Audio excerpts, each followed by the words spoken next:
to hold them to account. Thanks, Nick.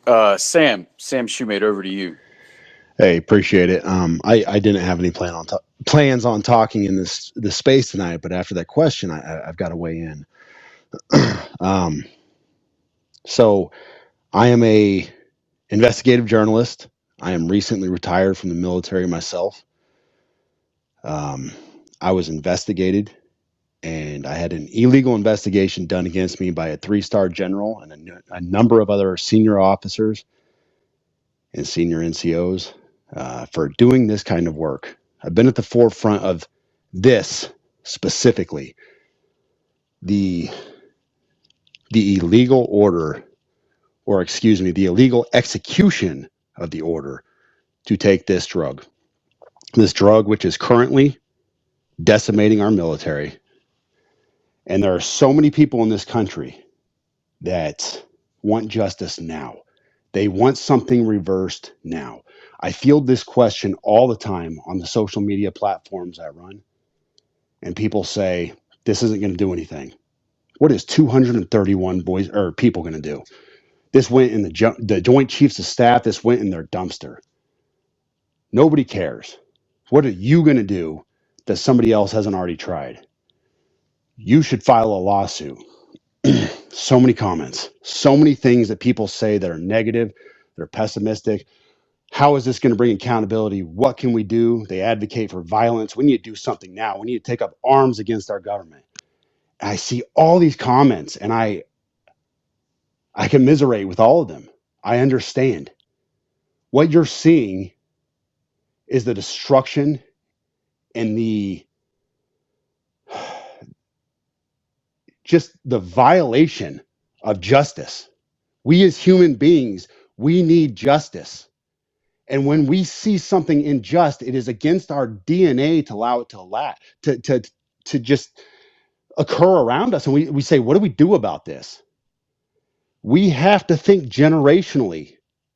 When we're talking about what is being done to America, we have to think generationally. What are we handing off to our kids? I'm 40 years old. My parents are in their mid 60s, close to 70. We allowed something to take place under our watch that is destroying our nation. We allowed criminals to take seat at the highest levels of our government across every federal agency.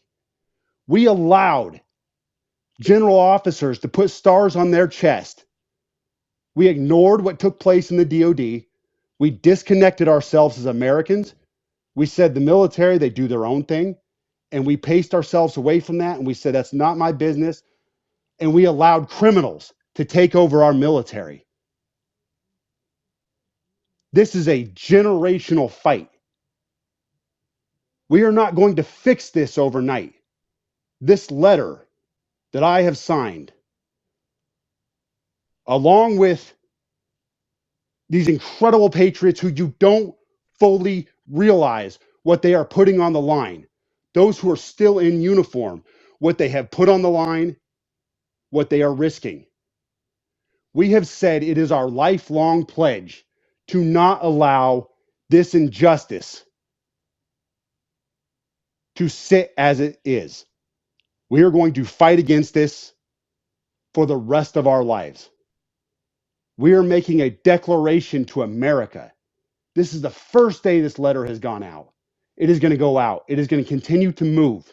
People are going to talk about it because what I fight for now is not showing the military what is going on in the ranks, but I fight to show America what is going on within the ranks of the Department of Defense, their military.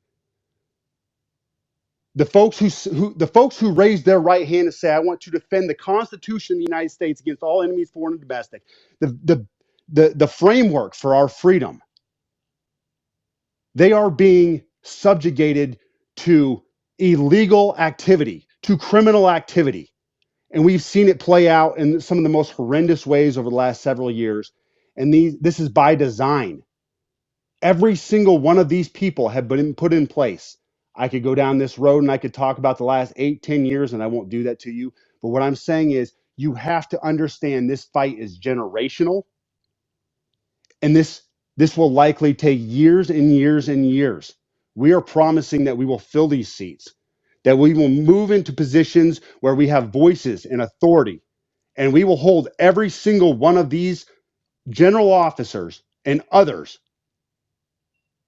who broke the law, that, as others have said before me, it was put in front of them. We showed them the law, thousands of emails and documents. We have insider emails that show they were talking about these documents and knew this stuff, and that they were intentionally trying to hide it and cover it up and dismiss it and find loopholes, as was previously stated through JAG. We will hold them to account for what they did. That is the answer. This is a generational fight.